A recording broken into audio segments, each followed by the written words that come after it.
श्रीमात्रे नमः।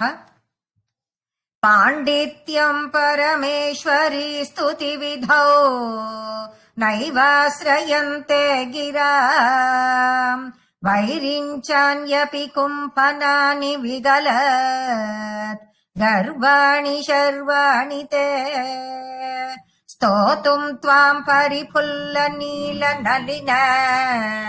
श्यामाक्षि कामाक्षि माम् वाचाली कुरुते तथापि नितराम् त्वत्पादसेवादरः। பாண்டித்யம் பரமேஸ்வரி ஸ்துதி விதௌ.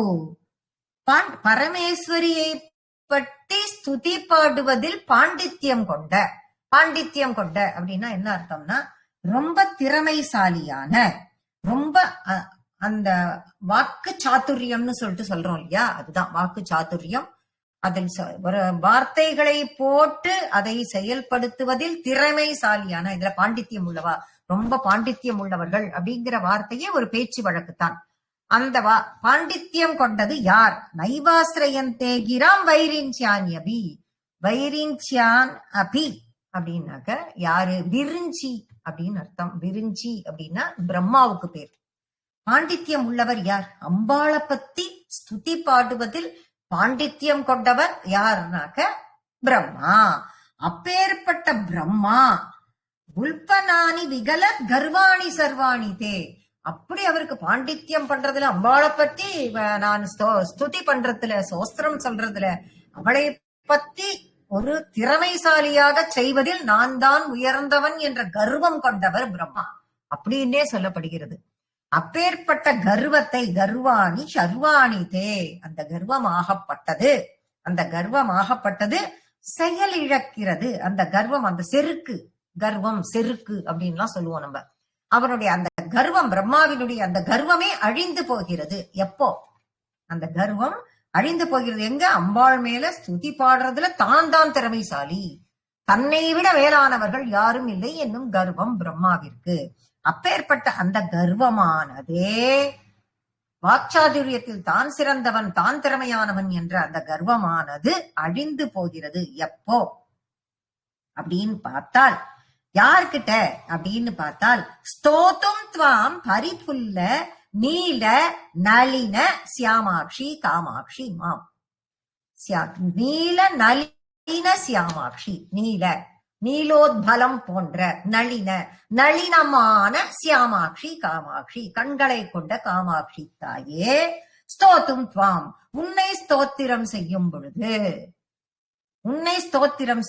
இப்படியெல்லாம் சோஸ்திரம் செய்யும் பொழுது என்ன ஆறுது? நீயோ அந்த அப்பேற்பட்ட அழகான கண்களை கொண்டவள், உன் கண்ணெல்லாம் பார்த்து சோஸ்திரம் செய்யும் பொழுதே அதுல அப்படியே மயங்கி சோஸ்திரம் செய்யும் பொழுது, ஐயோ இவ்வளவு பெரிய அழகான கண்கள், இவ்வளவு நீலோத்பலத்தையே தோற்கடிக்கக்கூடிய கண்கள், இப்படிப்பட்ட கண்களுக்கு நானும் என்னுடைய வார்த்தையை போட்டு சோஸ்திரம் பண்றேனே, இந்த இவ்வளவு கர்வத்தோட இருந்தேனே நான் என்று நினைத்த அந்த பிரம்மாவின் திறமை அந்த இடத்தில் அவருடைய கர்வமாகப்பட்டது செயல் இழந்து போகிறது. கர்வமாகப்பட்டது அழிக்கப்படுகிறது. காமாட்சி மாம் வாச்சாலி குருத்தே. ஆனா அப்படிங்கிறார் இங்க மூக்க கவி. மாம் வாச்சாலி குருதே ததாபி நிதராம் துவத்பாத சேவாதரக. முதல்ல துவத்பாத சேவாதரகங்கிற வார்த்தையை எடுத்துப்போம். துவத்பாத சேவாதரக, உன்னுடைய பாதத்தை சேவை செய்யும் பொழுது என்ன?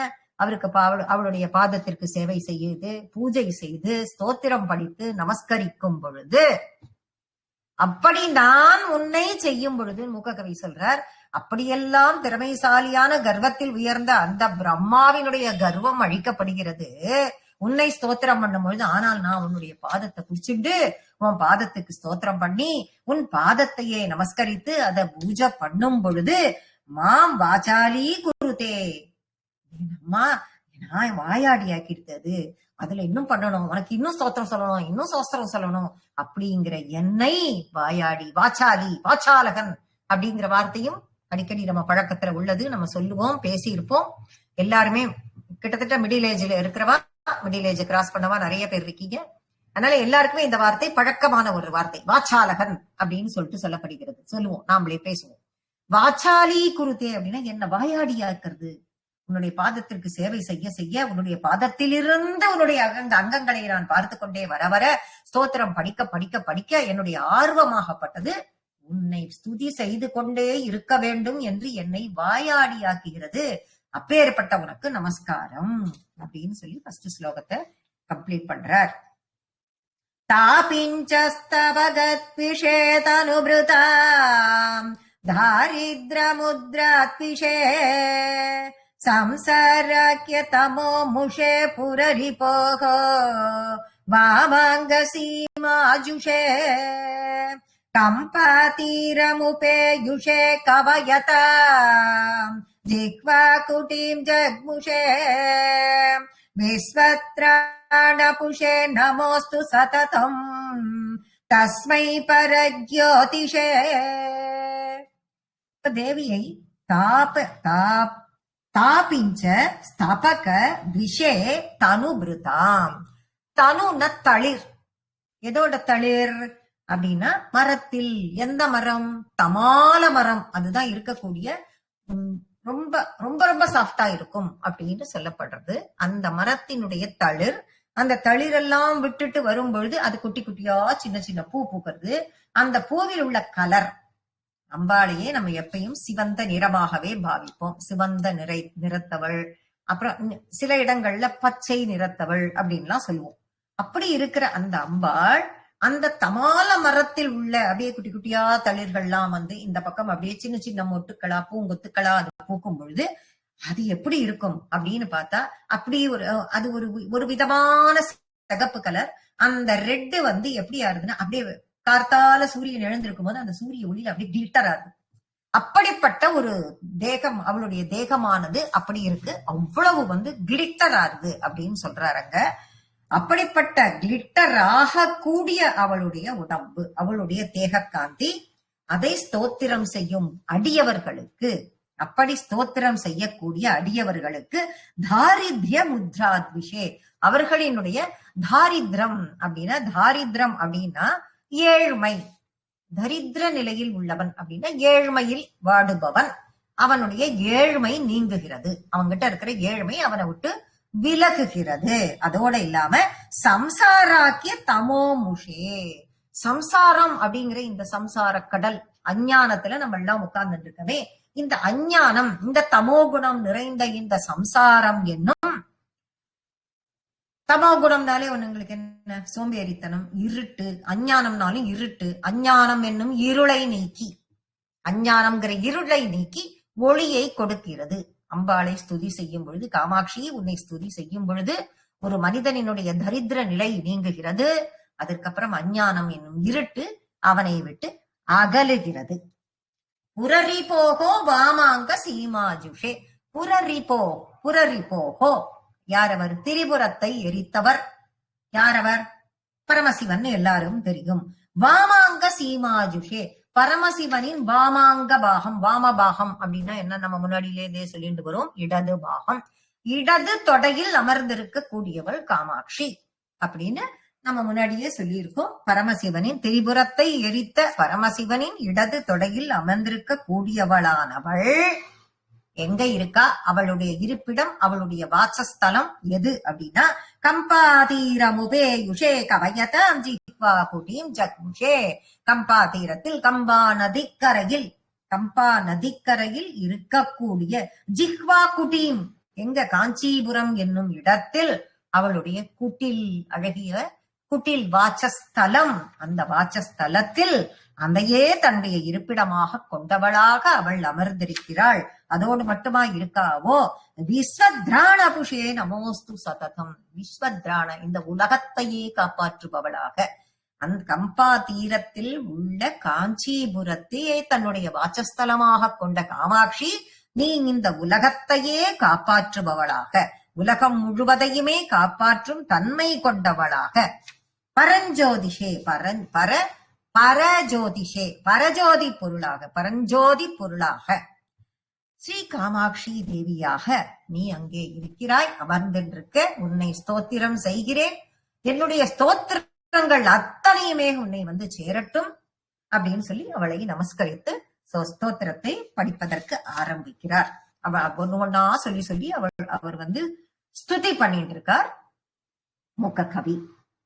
ஏ சந்தியாருணயந்தி சங்கர ஜடா காந்தார சந்திரார்பகம் சிந்தூரந்தி ஜய புரந்தரவதோ சீமாந்த சீமாந்தரே புண்ணியம் ஏ பரிபக்வயந்தி பஜதாம் காஞ்சிபுரே மாமமி பாயாசு பரமேஸ்வர பிரணயினி பாதோத்பவ பாம்சவஹ.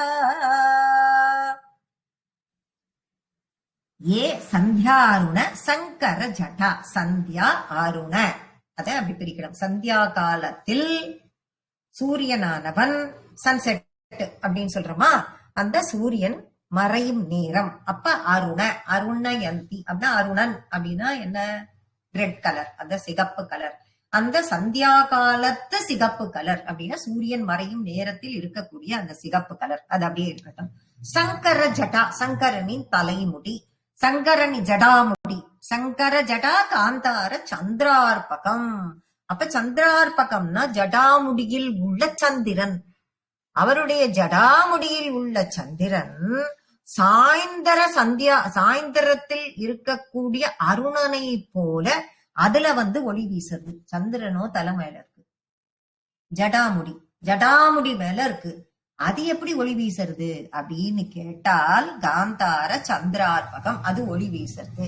இது எப்போ அப்படின்னு கேட்டால் எப்போ கொஸ்டின் மார்க் போட்டு வச்சுக்கோங்க. அடுத்தது சிந்தூரந்திச்ச ஏ புரந்தரவது. வது அப்படின்னா பெண்கள், புரந்தரவது அப்படின்னு பார்க்கும் பொழுது தேவலோகத்து பெண்கள் அப்படின்னா தேவேந்திரனின் மனைவி. அந்த மாதிரி தேவலோகத்து பெண்கள்னா யாரு, அங்க இருக்கக்கூடியவர்களின் மனைவிமார்கள். சிந்தூரந்திச்ச ஏ புரந்தரவது சீமந்த சீமாந்தரே. இப்ப அவர்கள் தல எல்லாம் மனைவிமார்களினுடைய சீமந்தம்னா வகுடு, சீமந்த அப்படின்னா வகுடு, நேர வகுடு எடுத்துக்கணும் அப்படிங்கிறது தான் எல்லா இடத்துலயும் சொல்லப்படுகிறது. இந்த கோடல் வகுடு எடுத்துக்கிறது, வகுடையை எடுத்து பிடிக்காத இருக்கிறவாள்லாம் அதெல்லாம் தெரியாது, அதெல்லாம் நம்ம பேசுறதுக்கு வரல. நேர வகுடு எடுத்துக்கிறோம் இல்லையா, அதுதான் சீமந்த சீமாந்தரே. அதுலேருந்து அது எல்லைக்கோடு எது வரைக்கும் போறதோ அது வரைக்கும் சிந்தூரயந்தி, சிந்தூரம் போன்று அந்த இடத்தில் படுகிறது. எது, அதுக்கு ஒரு கொஸ்டின் மார்க் போட்டுக்கோங்க. புண்ணியம் ஏ பரிபக்வயந்தி பஜதா காஞ்சிபுரே மாமமி. இப்ப காஞ்சிபுரத்தில் தன்னை காஞ்சிபுரே மாமமி, காஞ்சிபுரத்தில் மாம் அமி தன்னை பஜிப்பவர்களுக்கு அப்படின்னா உன்னை பஜிப்பவர்களுக்கு அப்படின்னு எடுத்துக்கலாம். யார் இப்போ இவர் தான் சொல்லிட்டு இருக்கார், மூக்க கவி பாடுறார். உன்னை பஜிப்பவர்களுக்கு, பூஜை செய்பவர்களுக்கு, ஸ்தோத்திரம் செய்பவர்களுக்கு, புண்ணியத்தை தரக்கூடியவளாக. புண்ணியத்தை தரக்கூடியவள்னு டைரக்டா சொல்லல, கூட ஒரு வார்த்தைய போடுறார். புண்ணியம் ஏ பரிபக்வயந்தி. அதுதான் பக்வன் யாரும் படிச்சிடக்கூடாது, பக்குவப்படுத்தி கொடுக்கிறாள் அப்படின்னு கொடுக்கிறார்.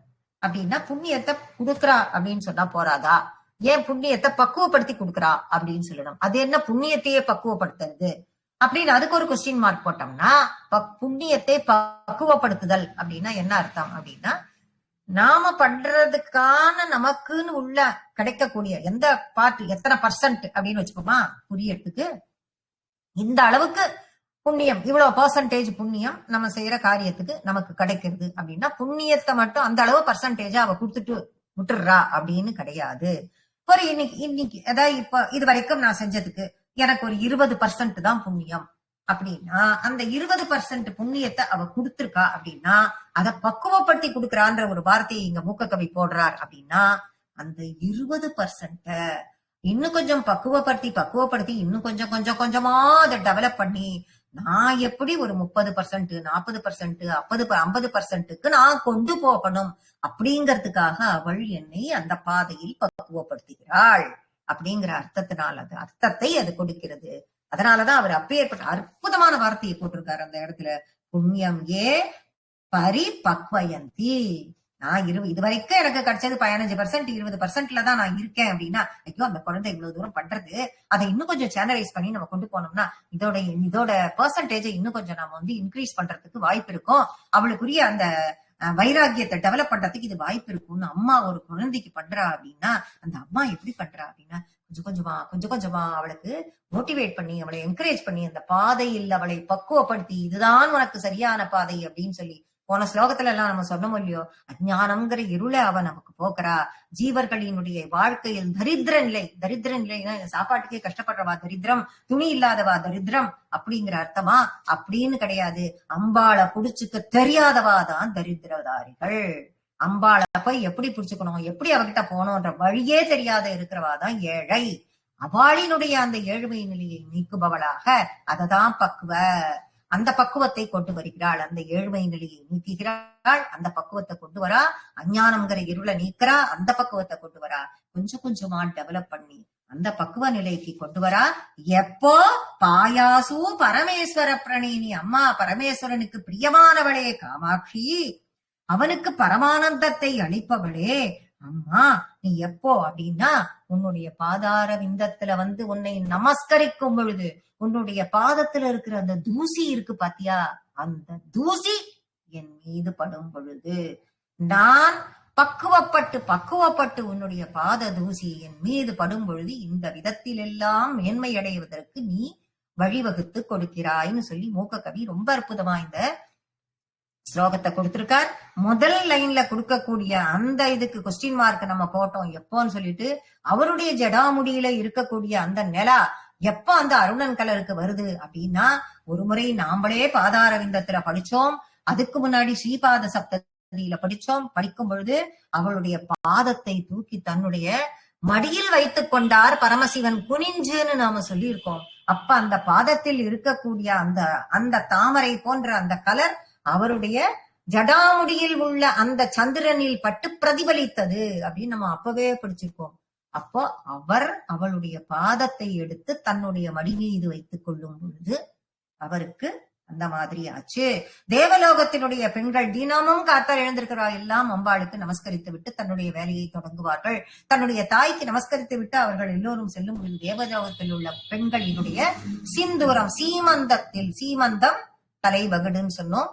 அங்கு சிந்தூரமாக அம்பாளினுடைய பாதத்துளிகள் பரிமளிக்கிறதுன்னு சொன்னார். அப்பேற்பட்ட பாதத்துளிகளை நாம் வணங்கும் பொழுது, அம்மா உன்னை ஸ்தோத்திரம் பாடி நான் உன்னுடனேயே இருக்கும் பொழுது, உன்னை ஸ்துதி செய்யும் பொழுது, உன்னை நான் பஜிக்கும் பொழுது பக்குவப்படுத்தி புண்ணியத்தை எனக்கு கொடுத்து மேலும் என்னை வழிநடத்தி கொண்டு செல்வாயாக, அப்பேற்பட்டவனுக்கு நமஸ்காரம்னு சொல்லி இந்த 4வது ஸ்லோகத்தையும் மூக்க கவி முடிக்கிறார். இன்னைக்கு 4 ஸ்லோகம் நம்ம எடுத்திருக்கோம். அடுத்த கிளாஸ்ல மேற்கொண்டு நிறைய எடுக்கலாம். இன்னைக்கு நம்ம இதோட முடிச்சுக்கலாம். ஸ்ரீ மாத்ரே நமஹ.